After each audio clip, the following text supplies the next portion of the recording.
to Maintainable, the podcast where we explore the art, and sometimes the mess, of software that lasts. We talk with seasoned practitioners who have wrestled with technical debt, untangled legacy code, and help teams build sustainable and resilient systems.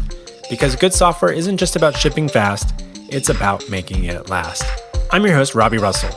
Today I'm joined by Denis Rechkunov, a principal software engineer at Elastic. Over the last 15 years, Denis has worked on large-scale systems, maintained open-source projects, and tackled some of the trickiest corners of mature codebases. Denis joins us from Berlin, Germany.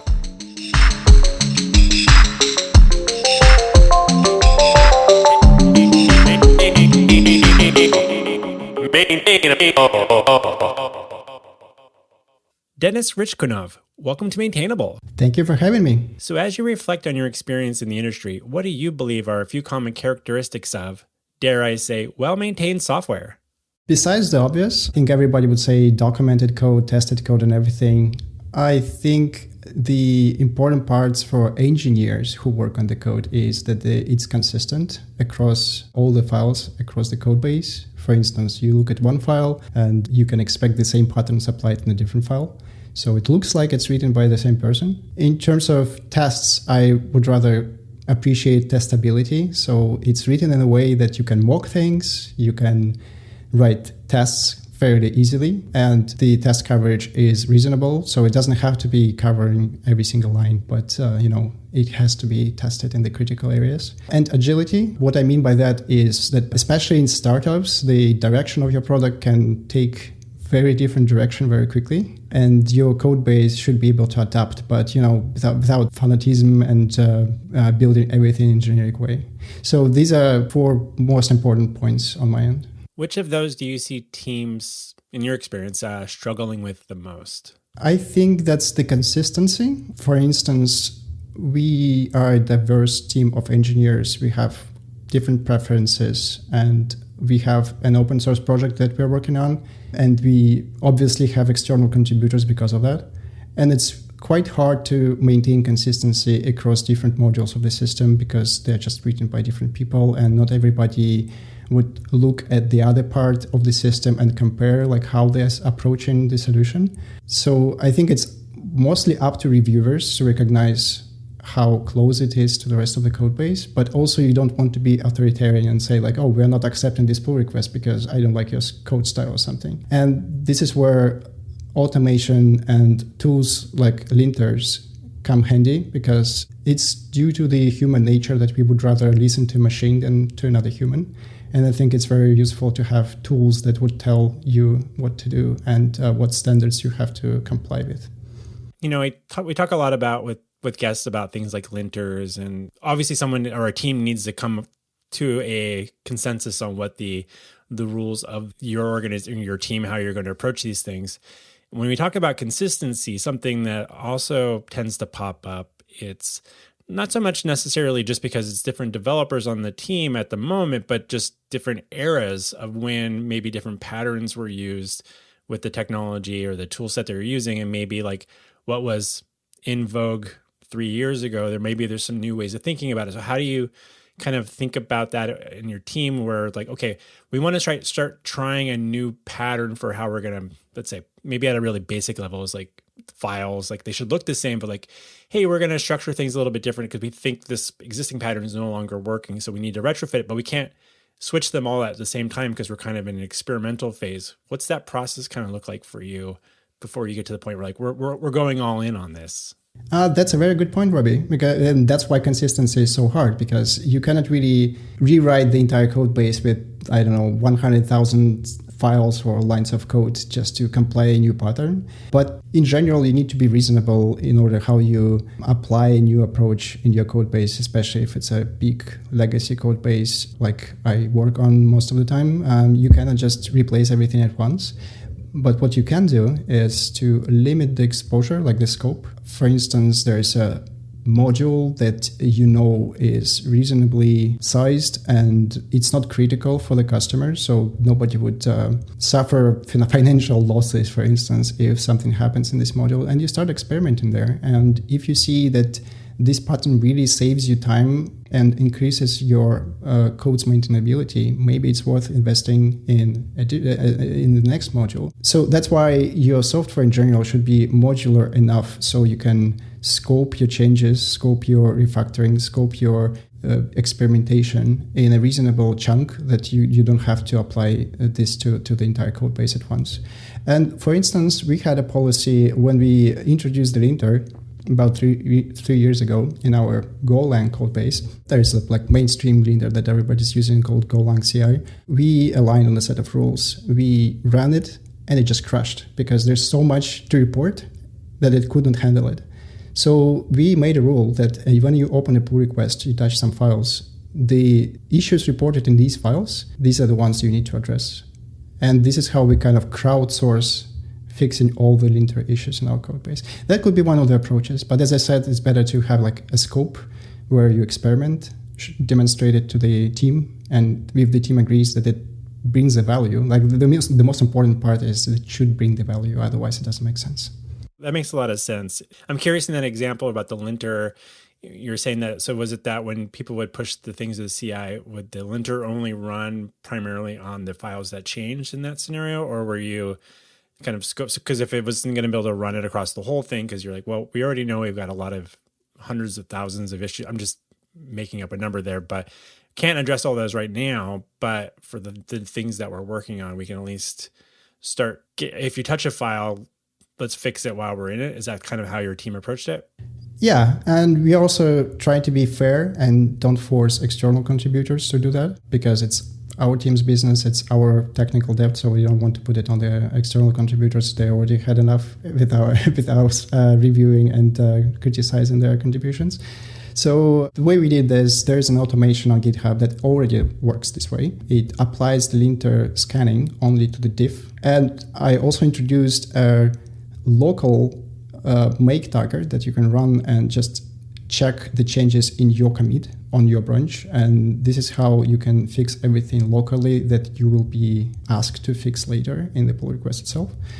So these are the tools we have in place. And so far, we've changed quite a lot of things this way and also found some bugs. Even mild security enhancements were made because of this. So it's definitely working. And also the beauty of the solution that it's applied mostly to the most active parts of the code base. So if there's something where nobody contributes and it works, you don't really have to change anything there. That makes a lot of sense. You recently wrote a post called Code Maintainability is not always a technical problem. And we're kind of touching on that already, and I'll link to that in the show notes as well. But in your post, you make the case that maintainability is often more about the people, the process, and alignment than maybe say the architecture or the tooling, like things like linters. So why do you think that side of the discussion is often overlooked? It's just out of my conversations with engineers. Most of the time, technical things come up like, oh, let's use this architecture, let's use these design patterns, or write the test this way. But things that are mostly overlooked in my conversations that I have with engineers is that you need to cultivate maintainability in your team. It's not about writing code in a certain way, but more about building the culture in your team where everybody is proud to write maintainable code. And I think this is something that not many people think about. Perhaps maybe, more senior you get, more you think about such things. But also, I believe that you need to start early. When you hire someone and you start mentoring them or onboarding them, you already need to set certain expectations what will be required from you when you start contributing to the repository. So, and to describe the culture that you have on the team, your responsibility. We also have a checklist in our pull requests that goes through everything. Like, did you write the documentation? Did you write the test? Did you cover your change? Did you put a changelog entry? So we are trying to automate it as much as possible and to make it the more intuitive the possible. The human aspect of it means that you need to plant this seed of maintainability at an early stage when somebody only joins the team. So they're not strongly opinionated yet because that usually when people gain more experience on your team, they get more opinionated, and then it's going to be harder to convince them to do a certain thing. Can you think of a time where the human factor broke a process or something, kind of broke down a little bit? And like, how did you come to this perspective on things? Was there a painful lesson there, or? Oh yeah, plenty of painful lessons. And one of them was when I only joined the company and joined the team. I looked at one module, recognized some patterns there. So I wanted to be consistent with the existing code. I created my feature according to this pattern. And then when the time of the code review comes, team members come and say, oh, we don't do that anymore. I was like, how am I supposed to know that we don't do that anymore? It wasn't documented anywhere. It wasn't in the code comments anywhere. So that was the first experience on this project when I thought like, oh, maybe we should set a certain expectation or rules on the team, how we approach such things. Because if we have a new person joining the team every time, having an experience like this, that's going to be first demotivating. Second, it's a just waste of team's time because they come and say like, oh, you need to rewrite everything, right? It's kind of not a good way to spend your time on the team. And there are other experiences throughout the time I spent on this project when people just, it's a very typical thing, like a person didn't write tests for the feature they introduced, and it broke catastrophically in production. And the person who reviewed also didn't ask for tests because, I don't know, they didn't want to sound annoying or something like this. And you just need to put such human emotions aside and just think long-term, have a vision that, okay, if it's not tested now, we are going to have a customer support escalation in a month, and it will cost us much more than this. Just another 15 minutes of writing a test. So, and there were a few occurrences when I asked to write a test, and I just found 1-2 bugs, and sometimes very serious. So, and sometimes you have contributors who say that they tested everything manually, but I would say you should never take it as truth, because sometimes people just either didn't test it properly and they thought they did, or they straight might deceive you and say like, oh, I did it, but they didn't because they didn't feel like it. So yeah, it's all human factor in this direction, and you should just follow the process, not the feelings, I would say. Hey listeners, it's Robbie here. It wasn't all that long ago. I'd find myself debugging a weird issue in one of our clients' Rails app. I log into one platform to track down the error, only to realize it was tied to some performance issue. And guess what? That meant hopping over into a completely different tool and trying to match things up based off of timestamps, if I was lucky.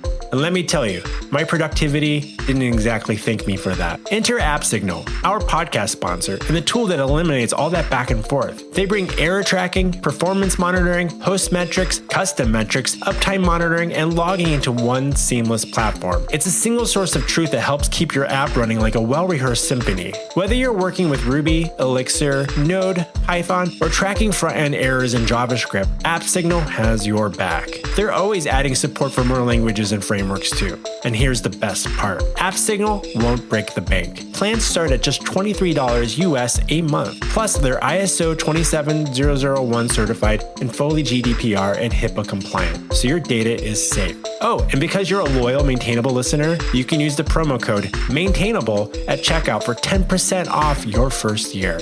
So head over to appsignal.com. Tell them that your good friend Robbie from Maintainable sent you, and start making your app sing. The classic works for me, works on my computer, works in my environment. And also, there's a lot of those weird edge cases that not everybody gets to think of. I'm curious, you go back to that scenario where you mentioned like maybe that one of your early experiences on a project where you submitted a PR and people are like, oh, we don't do it like that anymore or whatever. And that experience not being great for a new person. I'm curious, like, do you have any recommendations for people listening that might already be on a team and been around for a while, and they kind of have an instinct of how things are, but that they probably know that's not necessarily well documented or codified in some way, or maybe even added to some linting rules or whatever, like that process looks like they're in an organization.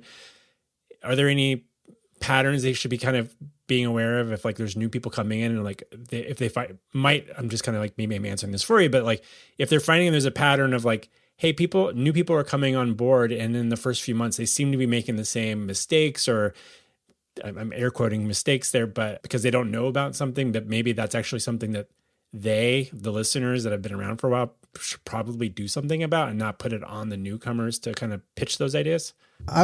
The main thing I would recommend to everyone joining a new team is just review as much as possible. Just go through the recent pull requests and review every single change which is submitted by your team. And this is how you can gain this overall feeling, like what is going on in your project and how people approach solutions. And they can also see the interactions of the team members, like what people ask from the contributors. And personally, it helped me a lot to kind of read the air and the room, like what's going on, and to start contributing in the same way like the rest of the team. And also you can rely on your mentor. For instance, in our company, I don't know if it's everywhere like that, but in our company, we assign a mentor. It's called a new hire buddy, and that's the person who guides a new hire through all the processes, consults on the code, on the techniques, how to test everything, how to run everything, how to write integration tests, and so on.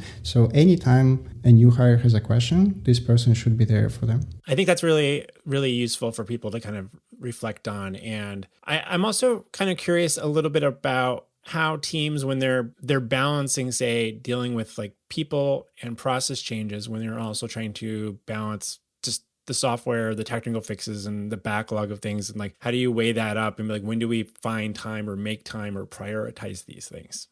That's a very good question, because sometimes you have to prioritize certain things coming from the customer. The customer is the one who pays the bills, so we must prioritize that. But at the same time, you should allocate a certain amount of time in each iteration, whether it's a sprint or whatever you have them there. But you have to allocate a certain amount of time just to keeping the lights on, we call it in our team, and recognize the tech debt that you have, and perhaps come up with not a complete solution, but with a step forward. You don't have to run the marathon at once. You just need to make a step forward every single iteration you have at your company. And also the practice we have here at Elastic is called Own Week. And that means it's a week of time when you can do absolutely anything you want related to your job at Elastic. So you can write a new testing framework. You can cover additional modules with tests and stuff.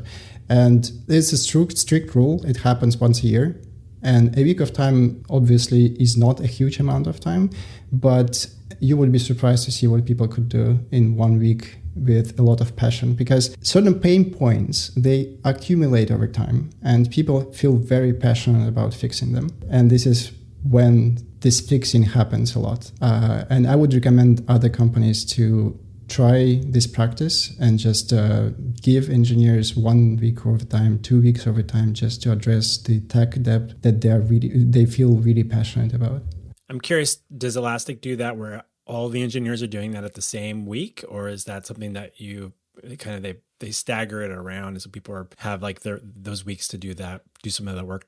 It's based on the organizational structure. For instance, I work in ingestion, so that would be for the entire ingestion. Another part of the company would do it in a different time. When I've talked with different people that do things like that or at different companies, I've always been curious if like there ends up tending to be, if you're like, well, what can we accomplish in a week? And if there ends up being a lot of opportunity for engineers to try to work together on some bigger things during that week versus the scenario where a lot of people are kind of individually working on a lot of things. Collectively, that all adds up as well. And so it's like, sometimes I think like a group of people, my experience of running a company and having my own engineering team is that I feel like a group of people have an ability to accomplish a lot, but they can also overestimate what they can accomplish in a week together. And sometimes those projects don't quite get finished versus I'm like, if we had just tried to keep these, like if you have a week to get make a big dent this week, and maybe you're all slicing up some pieces, but if you're working on a collaborative project, can you actually accomplish this? Are you going to finish the stuff you wanted to start this week with? Or was it going to be kind of lingering around and you didn't get to finish it as a group? So I don't know if you have any thoughts on that. I don't know if there's a right answer to that or anything. Yeah, I think that this scenario you're talking about would be like a hackathon where you just spend a week in a team effort building some POC, like a proof of concept of something. But in our case, we don't have to organize as a team. It can be an individual. You decide what to do in advance and basically file a ticket on GitHub describing everything you want to do. And other people can approach you and ask to join you. And that's totally fine. But you don't have to do it in a group or in a team. You can do it alone. And I would say to a certain point, the more people you have, the more communication overhead is involved, and that would just waste the precious time you have in this week. And I can see from my experience that so to say lone wolves achieve way more in this week than a team would be. We also have offsites when we just get together and do things, but it's more about casual communication and being together because we are a remote company. It's quite important to get together sometimes. But in this case, for efficiency, I would say being a single contributor, not a team member, is more efficient in my experience. I feel like I should do some more thinking about this and maybe write a blog post at some point about it. Or feel free, maybe you can share your experience at some point. I think there's something to this. And that's why I was wondering about if it was like at the same time or not. Because I was like, well, if there's a lot of teams that might think, I can't just have my team not work. We don't even say if they have a smaller team. And they're like, well, I can't just have everybody not work on like the client needed tickets for a week. But if you staggered things and you just had, a lone wolf developer for like a week, they can just go take care of whatever you think is important for a week and like just let them run free. Like that might be like a really valuable thing to maybe you can experiment with that. It doesn't cost a lot, necessarily versus like the perception of it. It's also a lot easier to approve, I would imagine, or to get approval for than to be like, hey, the whole team's going to be like unavailable for a week. That sounds scary. And then you have to get a lot more scheduling involved. So just thinking out loud for people there that might want to pitch this to their managers or something. Yeah. One thing I would add to this, that it doesn't have to be your technical debt. It can be a new feature or something that you always thought you wanted to try out and just didn't have time for that because you were busy with other things. And certain things, I cannot really say everything, but certain things were created in this 1 week and just became the full-blown features when we developed them to the level that we could deliver to the customer. So that can be really a big surprise for the leadership, like what can happen in this 1 week. And also having a POC is different to just pitching it, telling like, oh, I'm pretty sure if we do that, we will achieve that. It's better just to show that it's actually working somehow and get a green light to develop it further. I'd love to hear about a time when you or your team had to get serious about improving your CI reliability. Oh, yeah. So in the blog post that you already mentioned, I also shared the story when I was driving the effort of stabilizing our CI. So at some point, it got so unreliable that it was honestly unusable because it was like 10% success rate or something at some point. Yeah. And it was just so overwhelming that nobody wanted to approach it as a single person and fight it because there were multiple absolutely unrelated reasons why the CI failed. And I kind of volunteered because it was impossible to merge pull requests. Every time you open a pull request, the CI is red, and we don't allow to merge a pull request if the CI is red. So you have to like push restart hectically all the time and hope and pray that the next time the run will be green.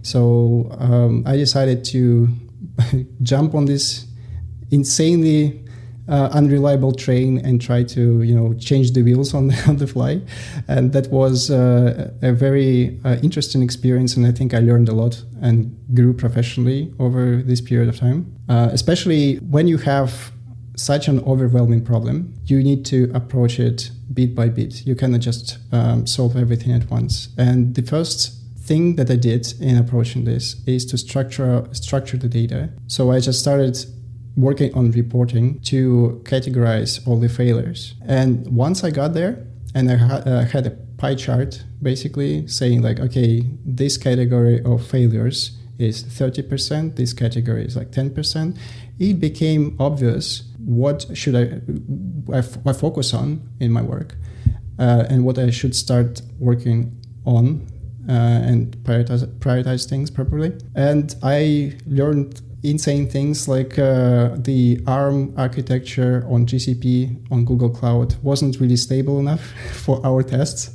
And it was apparently a hardware issue. And I would never consider something like this before this experience that I had. But turns out sometimes it's just hardware. There are also some less important lessons learned. When you write your tests, you shouldn't rely on time, especially when you generate an identifier, never put a Unix timestamp in it. And like things like this, they accumulated in certain lessons. And there was a lot of knowledge sharing, ongoing knowledge sharing and reporting to the team. So I shared all my findings and we talked it through.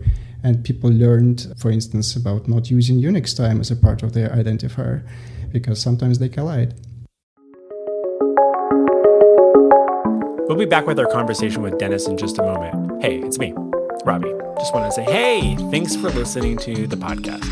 If you're enjoying these conversations, stop everything that you're doing at this very moment, and I want you to just have a good day. And then, all right, you can get back to whatever you're doing. Maybe what are you doing?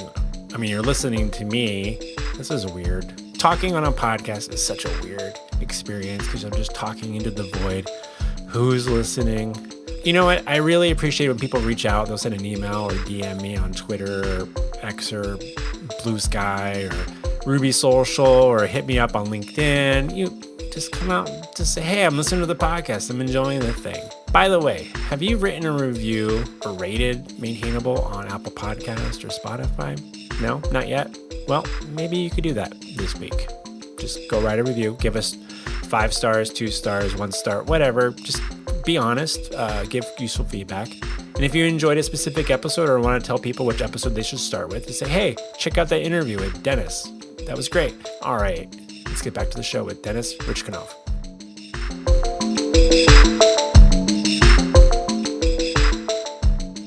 You know, when you kind of taking a step back there, you've talked about structuring all the failures, and you can say, like, oh, well, like 80% of the failures are because of this type of thing, and maybe 20 or 10% it's because was it, and you said, was it super obvious where you should start? Because was it that I should go address the 80% problem before I start dealing with the 20? Or like, could you tell that one might lead to the other? Because sometimes in those weird situations, it's like, one thing that might be impacting something that's like rare could be the thing that's actually causing the issue for the bulk of the things. And so it's like figuring it out, like, where do you start that process?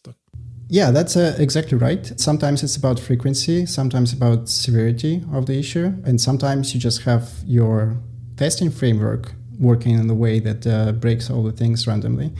And in this particular story, it was everything possible. And one of the things was our testing framework was relying on the internal API to fetch certain artifacts and to get the list of versions it should test on. And that was a huge issue because of it, we couldn't run our test in a deterministic way. Every time we fetch these versions, this API turned out to be unreliable. Sometimes it returns errors. Sometimes it returns not the list of versions it's supposed to return, because we have this transitional periods when we release things.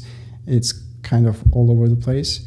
So one of the solutions was to rely less on external endpoints and just set up an automation that fetches these versions or everything you need for testing. You just go and fetch in advance and put it in the file inside the repository. And of course, it's going through the review. So if the pull request is open and the CI doesn't go through on this pull request, you don't merge it. You wait until it's green, and then it means that the file, the new version of this file is available for testing. You can merge it and just run the test with this list of versions. Sometimes you just have package manager is failing, and there you just put retries. And there are a lot of these small atomic errors that, or rather mistakes from us engineers that we didn't really think through when we built the testing suite, and we just approached one by one. But always the first step on this way is to start tracking the frequency. Like every failure should be tracked. There should be a port. There should be a list of occurrences. And this is how you detect the frequency, you categorize things, and then you have this beautiful pie chart that tells you what you should focus on. As you were having those conversations with your team and showing them this information, did it become really clear and obvious how people needed to reapproach? Don't use Unix timestamps was an example there, but how you were writing your tests or maintaining your tests going forward? I think it brought a lot of useful information for creating new tests. Obviously, the existing tests were fixed as well because of this versioning change and everything. But it also brought some insights into how you are supposed to write very reliable tests. You need retries, you need backup strategies, because otherwise you can DDoS the internal API and it wouldn't reply anytime soon. So you need all your shell scripts should have retries, even though they just install dependencies, because sometimes even CDN fails, sometimes GCP API fails. Anything can fail. You should just expect that everything you use, you touch, can fail at some point. And then you decide either to retry, or some failures can be catastrophic for your tests and you cannot really avoid or fix them during the run. And then it's okay to maybe restart the run. So it depends. Like the best answer is it depends. Something else that I came across in your blog post, you were talking about, and I've talked about this with other guests as well, but the kind of like this concept of like software archaeology in a way, when you're working on existing software that's been around for a while, you're maybe new to it. So have you ever stumbled across code that didn't seem to make any sense to you, but it was working, and then you had to kind of dig in to figure out why it was written the way it is? Oh yeah, it happens quite often. Sometimes you change a line of code and you stumble upon a neighboring line which makes no sense. So what you do, you see the blame, you find the pull request where this line was introduced, and you see nothing. No conversation in the pull request, no documentation.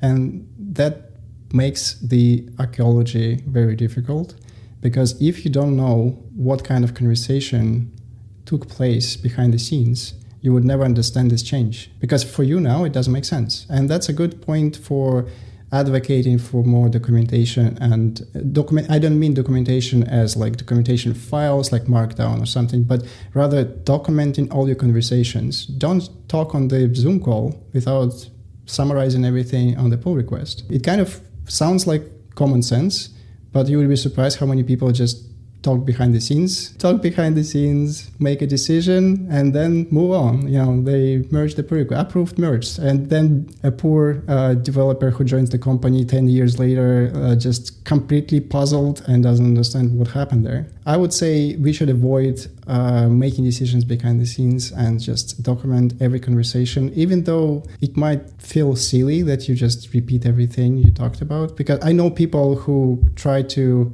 omit things like this, like, oh, it's bureaucracy and something, but it pays off in the long run. That's what matters. It's also like helpful for yourself, you have to keep everything in your, like, imagine the idea that you can let some information evaporate from your brain until you actually need it. You're like, oh, why did we have that thing? And so if you could, the documentation is also good for yourself, is basically what I'm saying there. But I'm also, sometimes it's hard to track down that original intent because people are gone. You might ask people and people forget. And so in those scenarios, you have strategies on trying to, like, have you figured out some ways to try to figure it out, or maybe make some assumptions about it? Or do you just have to kind of sometimes leave that mystery it's going to remain a mystery? Yeah, I think I'm going to repeat myself saying that it depends, because sometimes if it works, if it's well tested, and this is the behavior that our customers expect from us, it's kind of, you miss the train. You cannot really change that because somebody is already relying on this behavior, unfortunately. But sometimes you see that there are no tests and this is not documented, and you start thinking. Maybe whoever wrote this just didn't think it through well. And as you said, it's very often that this person is not available anymore. It's not a part of the company. This person is not a part of the company, or this person works in a different part of the company. So, and obviously, if it's not documented in the pull request, they also don't remember what happened. As you said, you need to write it down for yourself as well. It's not just for others. I know a lot of people, and I've come across this a lot because I work in the consulting side of things, where come into projects and there'll be developers working on a software project where, say, one of those original developers was maybe one of the co-founders, right? And maybe they're still around and they're like in a C-level suite, and now they're a 100-person company, and that person's a few steps away from them. And so you can only do so much complaining. It's like, well, what am I going to do? I can't go up to them and be like, what the hell were you thinking when you wrote this? And people are kind of like maybe nervous to even approach them. Like, can you explain this to me? Because this doesn't seem obvious. Do you have any advice for people listening that might be in that situation? They're like, wow, how do I go reach out to this person that's not really working in this part of the code base, or not even touching code anymore? They're in a different part of the business, the organization. But I don't understand something, but maybe they don't regularly have, you mentioned your team has like mentor, you have buddies when people get started there, but let's say if someone's been around for a bit and they've never really worked that closely with that other person. Any thoughts on how you would advocate or encourage them to think about how they might approach them? So this situation corresponds to the second category of people I mentioned who are still around but in a different part of the company or in a different role. I would treat them the same as they are not in the company and they have nothing to do with the project anymore. So I wouldn't rely necessarily on these people and try to get any insight from them. And generally, it shouldn't matter who this change is coming from, but rather what this change is and how it affects or impacts the code base right now. I think I would rather focus on this. And in general, complaining about something, I don't find it productive because you're just wasting time. It's much better just to take a TDD approach and write tests. Oh, they are failing. That means it's a bug. It's easy. Like, decision made. Just fix the bug. If it works as documented, as our customers anticipate, it doesn't really matter. Even though it looks suspicious and maybe it looks absolutely like nuts to you that this is how the code works, it doesn't matter if it's documented and the customers rely on this behavior. So I differentiate these two situations. So when you have something which is expectedly broken, or if it's a word, and something which is undocumented, untested, and looks suspicious, this is a different story. What's your approach to making sure that knowledge actually spreads across a team and sticks? Well, if I knew the answer to this question, that would be really, really nice. All I can tell that we are doing our best, and I am a strong believer in the code as documentation. So your code should be written well enough so it documents itself. Obviously, you can write Go doc inside the code with examples and everything. In the Go ecosystem, there are strict rules how to write documentation, the code with examples, with everything. I think it's well defined, and you can just point to the link and say, look, this is how it's done. Please do the same way. It was like, what's your approach to making sure knowledge actually spreads across your? Oh, no. So first of all, it's the code that should be documentation. And second of all, customer-facing documentation, if it's something that is worth sharing with the customer, because not everything is, right? Some things are strictly facing only developers. Some things are facing the customer. And I think there should be developer documentation that just simply mirrors the customer documentation. I myself, when I work on our project, I go to the customers facing documentation all the time just to see how it works. And this speaks a lot to the quality of the documentation. But at the same time, you cannot cover everything by the docs. And sometimes you write guidelines, I don't know, how to run the entire stack locally. We have a tool for that. Maybe creating or building a tool is also a way of node sharing, because you don't want to explain the same process every new hire or other colleagues. Maybe it's just easier to build a script, a tool that automates this for you.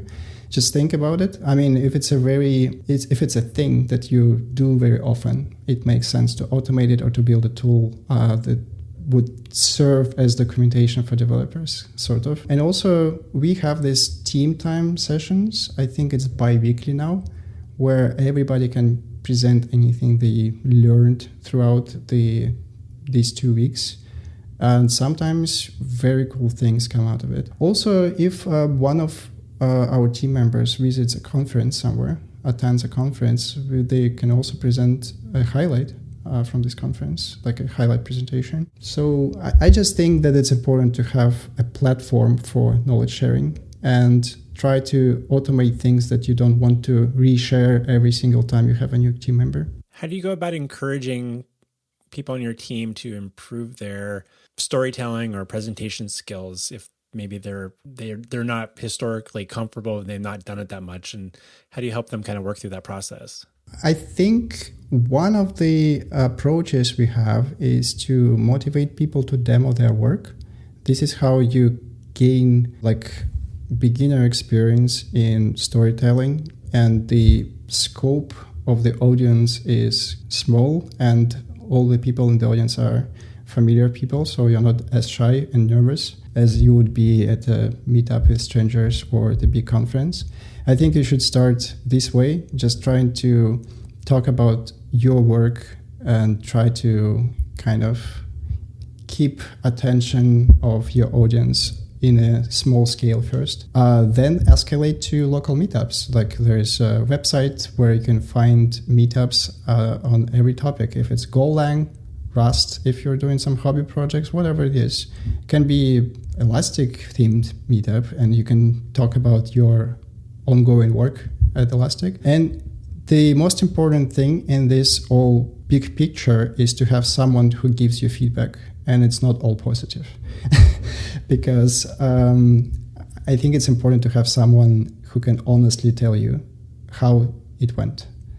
And if it didn't go well, you can work together on the next talk and improve. Because this is the only way to develop your storytelling skills, is just to have honest feedback incoming from someone. And this someone can keep giving you more and more feedback. You have this short feedback loop with this person, and then you just improve over time. And that happened to me when I started presenting at meetups, at conferences. I had a person who was just giving me very honest feedback, like, oh, here you are talking too fast. Here you are relying on the audience to know too much. And these are all very common mistakes. And everybody is going through this development process in the beginning when they think that they are presenting flawlessly. Everything went great. The response from the audience was great. But then your colleague sits in the audience and tells you afterwards, you know what, let me help you next time and let's just do a couple of dry runs before you go. So, and it's very hard to give someone's negative feedback. Nobody likes to do so. And it takes a lot of skill to give this kind of feedback and to try to maintain this delicate balance, to not demotivate someone, but at the same time to improve them. It's a delicate balance of, like, especially if it's someone that's just starting out and you're trying to, especially if you were part of the process of trying to encourage someone to start giving talks or to present to the team. So I think how do you foster that space where they feel I guess you probably, I don't know, maybe you have some strategies. Like sometimes you can get unsolicited feedback that's helpful or not helpful, or you're not like, well, I wasn't ready for that constructive criticism or feedback yet. It's interesting because I play music in a band, and like I always get a lot of compliments from people that come up to me after my band finishes on stage or something, and they'll come talk to me, and I'm like, they're like, oh, that was great. And I was like, and I'm thinking about the 5 mistakes I made over and over and over, and I'm just like, can someone else just acknowledge that I made a mistake up there and I hit a bad note or whatever, and like I know I did, but everybody's like, that was great. I'm like, did they just not hear it?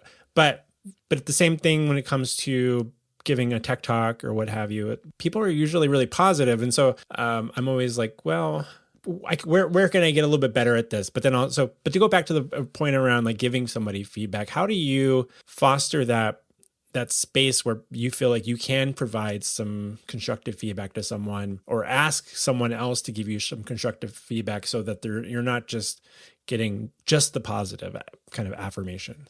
In this case, I think it's very important to build a relationship before you start giving feedback, because Receiving feedback from a stranger is much harder than from a friend. And I think that's why we have this in-person gatherings sometimes, just to spend time together and to understand each other on a personal level. So you can build this trust that you are not just a colleague, you are not just a robot or leader, whatever. You're also a human, and you can also make mistakes. That's also another important point, that you need to admit your mistakes. I've seen it multiple times throughout my career when leaders just tried to push further, even though they knew that they were doing something wrong, or they were pretending, maybe a strong word, but they were just making it look like they knew more than they actually knew. And things like this, they destroy the trust, destroy the relationship. So if you build this honest relationship with someone, when you admit your mistakes, you show that you demonstrate that you don't know everything and you're also human, I think people relate more and they trust you more to receive feedback from you as well. And also try to ask for feedback first and act on this feedback. Don't just listen. And when people recognize that you also receive feedback from them, you act on it and you improve, they would do the same in return. This is a fair process. It shouldn't be one direction. It's bi-directional. And yeah, so for those listening, definitely offer to give feedback if you're internalizing that and maybe not saying that out loud. Do you have some advice for those people, like on how to approach someone that's not necessarily, they don't have a close relationship with someone, but they're participating in their team's biweekly show and tell type of things, and they're like, I really think this person could probably use some input, but I'm not really a super close peer with them at the moment. Any thoughts on how you might approach that? I think, first of all, you need to expect something from it, some action. You cannot just complain. Nobody likes complaining, and it wouldn't help. People will just ignore your feedback if you're complaining. It needs to be something expressed through the prism of our business. Like, I can give you an example. We had a situation when there was a customer support escalation, and I was on a call representing engineering, and I didn't really like how somebody on this call handled it, like the representative. And I had a short talk, like a short call with this person afterwards, and I just set my expectations. I would say something like, oh, you know what, I think our company would look better if we did this and this and this and stated this in the beginning.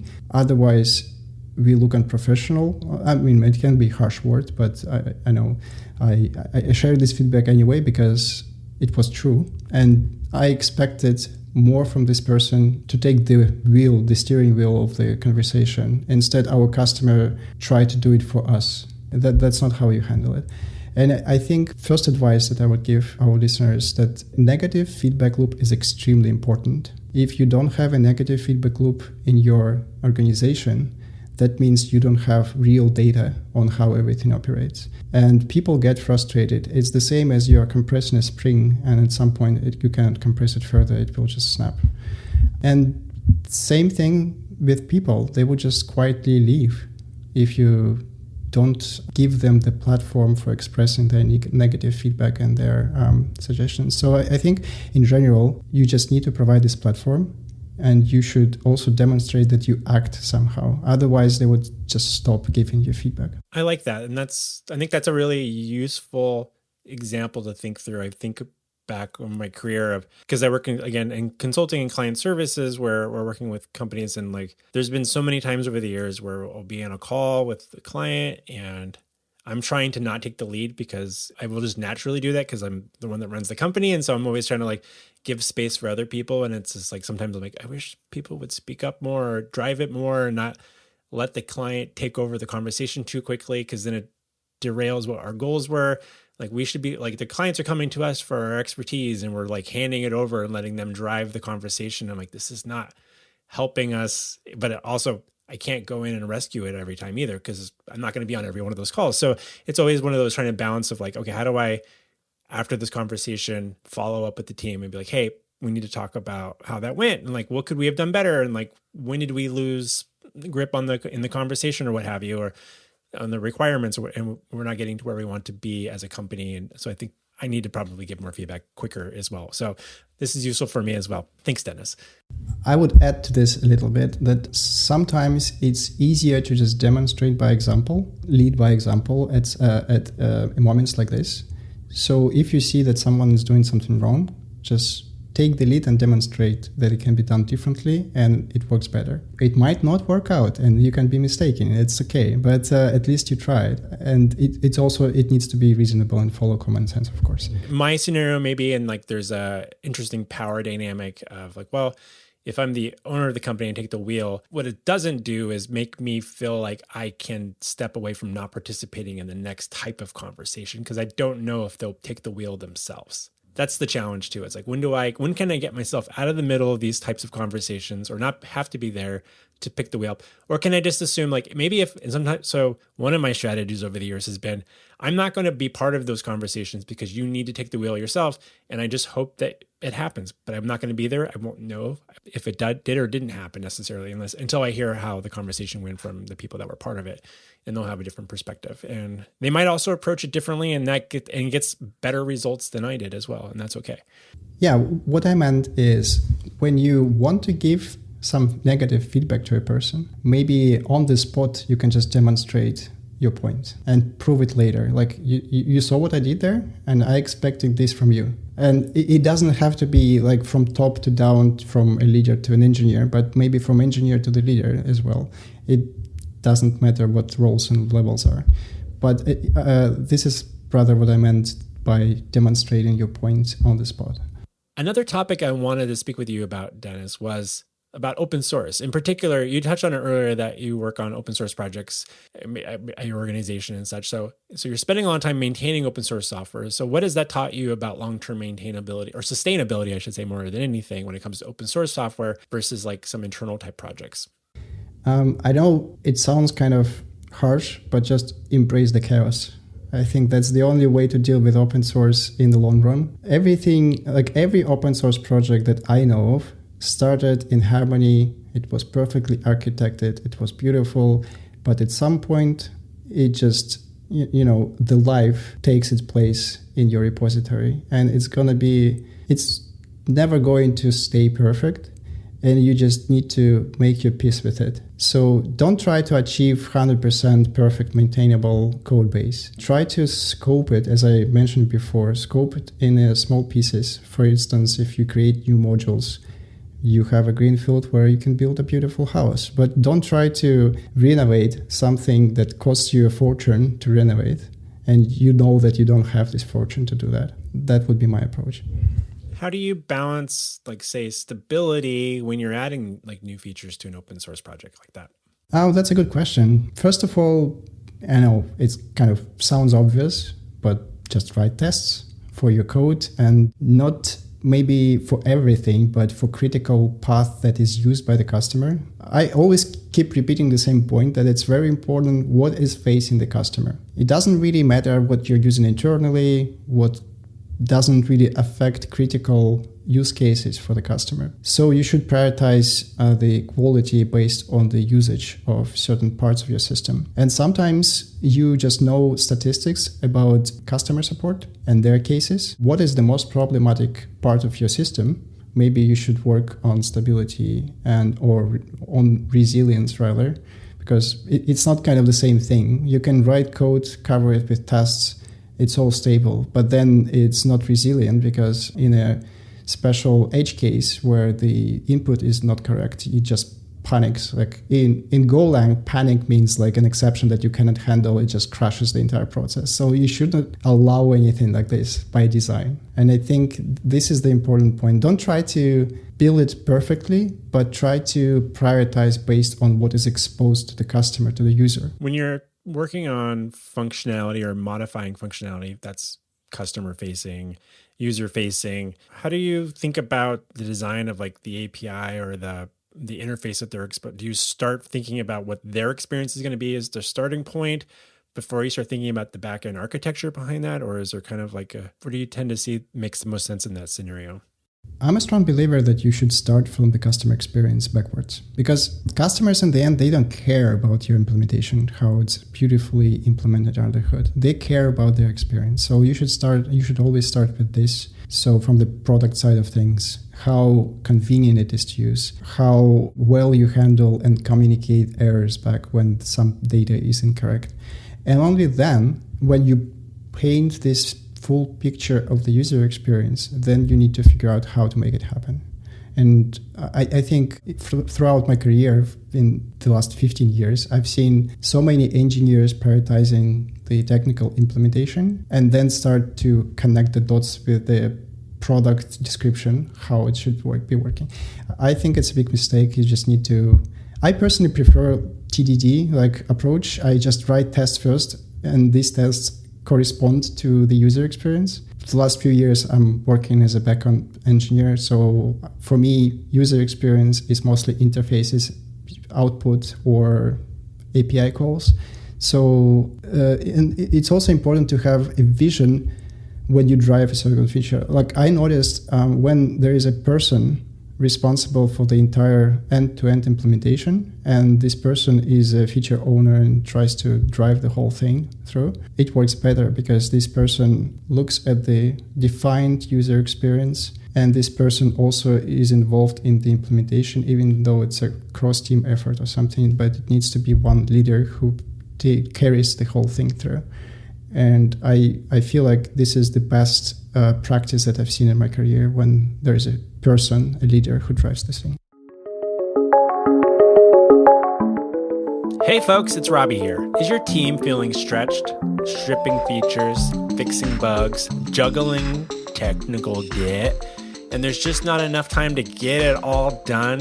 That's when teams bring in Planet Argon. We offer team augmentation for projects built with Ruby on Rails, Laravel, Vue, Next.js, just to name a few.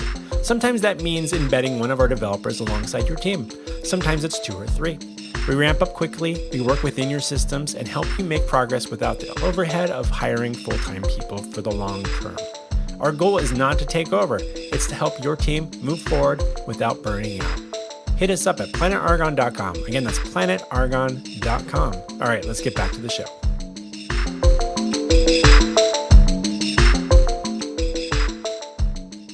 I think that's some wise approaches there, and that's been my experience too, of like trying to think like if you're building like exposing an API to your users, or building like thinking about that end user, even if it's another set of developers that are just going to be looking at the documentation, like what does that look like, how do you report back when things work, the documentation, the examples, usage examples and then that way I think in some ways when you get back to the behind the scenes, you might not get the implementation in the back end right the first couple times. You might need to change that, but how do you minimize that having to require your end users ever having to know about it, right? So if you can keep a good interface, then you can kind of keep that transparent, and then it's not their problem, or they have to, hey, we're changing our API again, and you got to use a new version, and that's a nightmare for everybody that has to interface. All your customers are not going to be super happy about it when things break one day, right?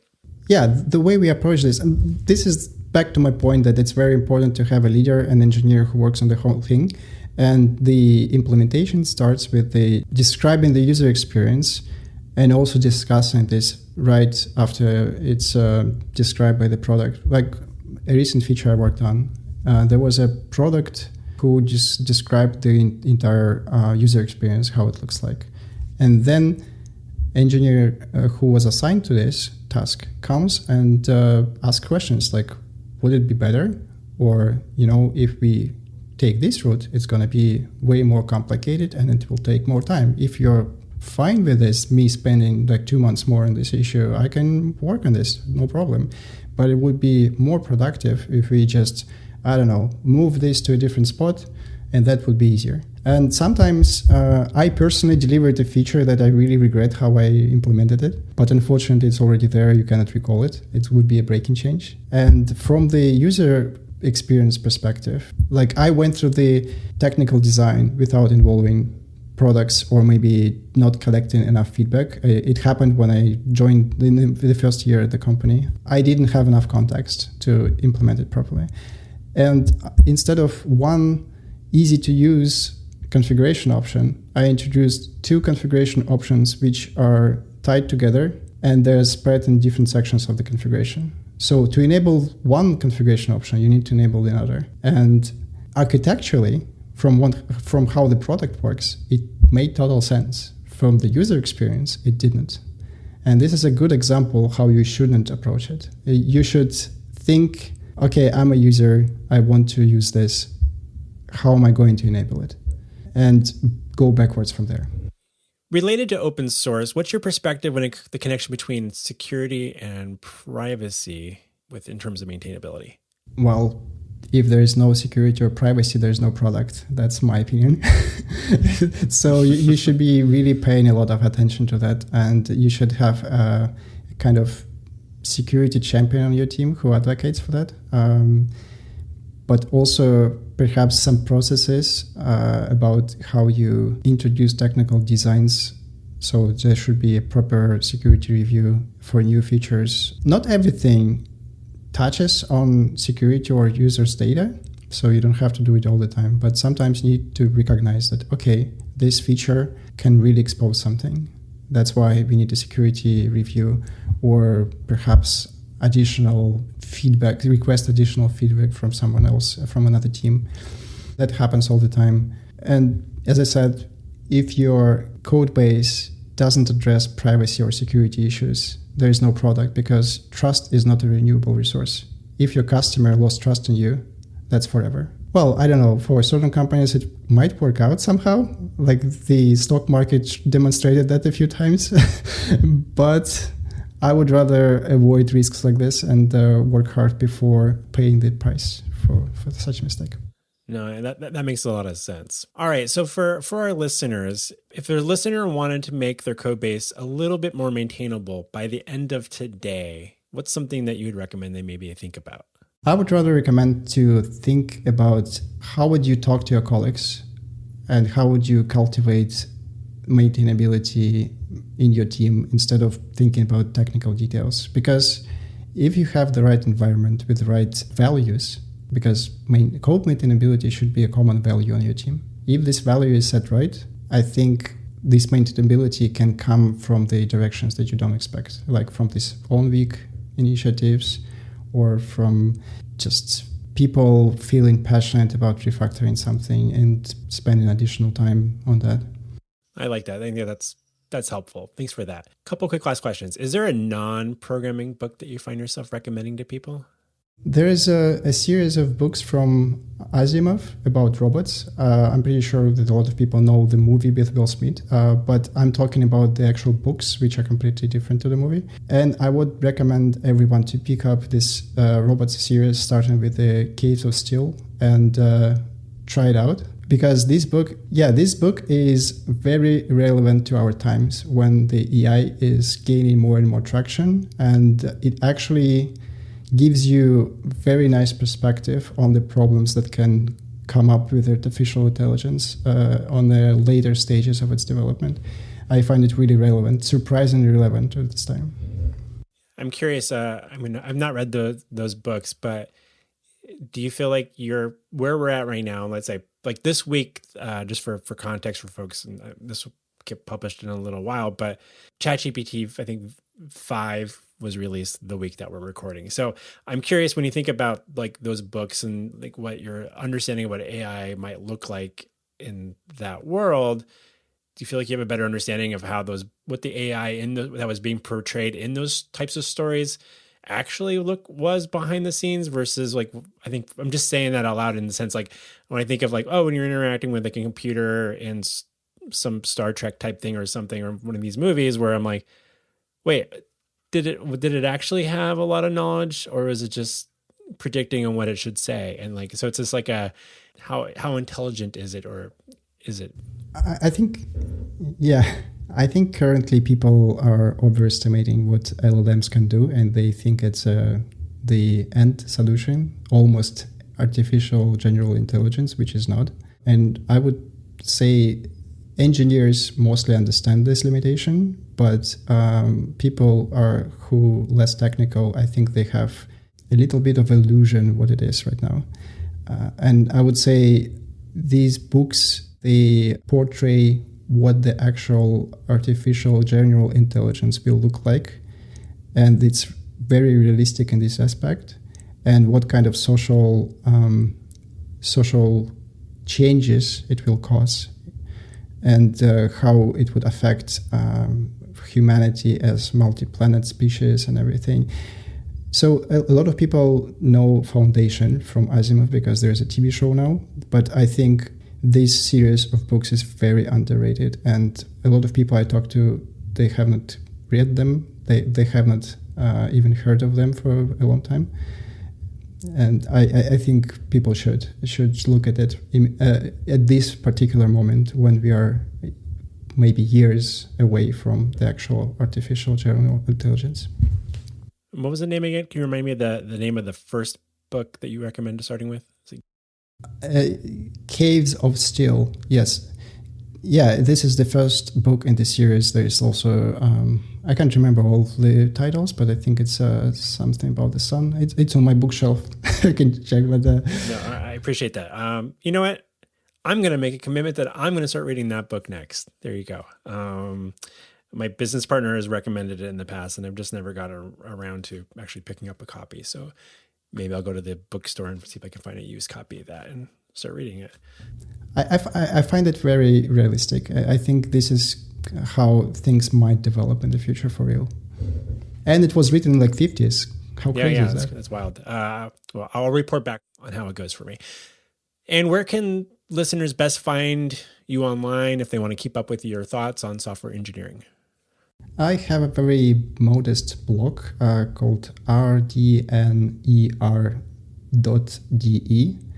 and all my contact details are there, and I occasionally post there on certain topics.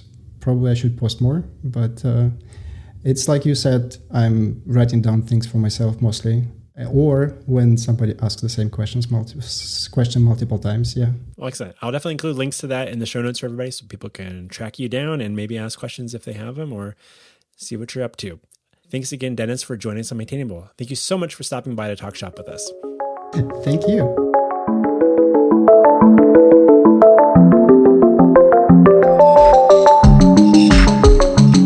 You've been listening to Maintainable, a Planet Argon production. Editing by Claudia Armbruster. Post-production by Auden Morgan and Ellis Svensson. Emotional support from the letter M. For Maintainable, for momentum, for making things better. If this episode resonated with you, share it with someone who needs to hear it. Keep showing up. See you next time. Maintainable.